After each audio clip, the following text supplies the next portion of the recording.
Ny fizahantany sy ny angovazoavozony foto-kevitra namafisany NTD National Tourism Development ny paikady amin'ny fanatanterahana ny fizahantany maro eto Madagasikara sy ho fankatoavana ny foto-kevitra voizin'ny firenena mikambana OMT amin'ny taona 17 momba ny fizahantany maharitra ho an'ny taranaka sy ny faramadimby. Nitondra ny traikefany sy ny tsangakeviny momba fizahantany sy ny angovazoavozony io teto ireo mpitarika fikambanana na ONG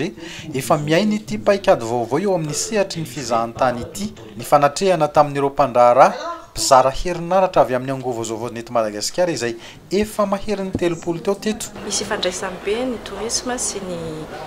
ny énergie satria Madagasikara moa zany dia midadasika dia tsara afaka anaovana fizahantany daholo kanefa izay foana matetika ny olana tsy manana accès amin'ny énergie le olona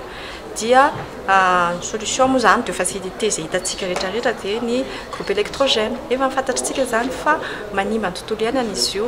sady mandoto dia zay zany mahatonga anay niaraka tamin'ny groupe de réflexion pour l'énergie GRE c'est partenaire technique et financier anay na organisé an'ity androandroany ity zany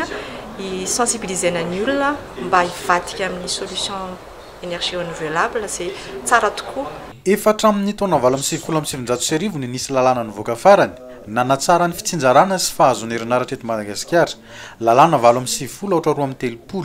ankehitriny dia ny politika ny fampandrosoana ara-toe-karena eto Madagasikara mihitsy no mifototra amin'izay angovazoavozony izay araka ny asa irosoan'ny fitondram-panjakana ankehitriny fa amin'ny mahasehatra midadasika sy ikasihan'ny tehezam-pampandrosoana maromaro eto Madagasikara dia mifanentana sy mifandresy lahatra ireo mpisehatra amin'ny fizahantany eto amintsika. Ny politika tsika mpanjakana zao ny amin'ny alalan'ny PND na ny plan national de développement dia mifototra amin'ny fitanana maharitra zany hoe développement durable zany efa eo izy io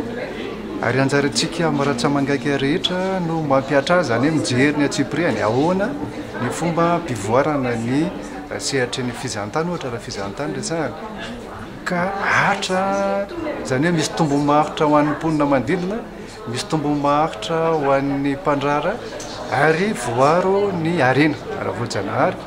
sy ny arena ara-kolotsaina. Marina fa efa tsy vitsintsony ireo trano fandraisam-bahiny eto amintsika mampiasa angovazoavozony. 300 izy zao ohatra ny panneau photovoltaïque ampiasain'ny trano fandraisam-bahiny iray eto Antsiranana ity.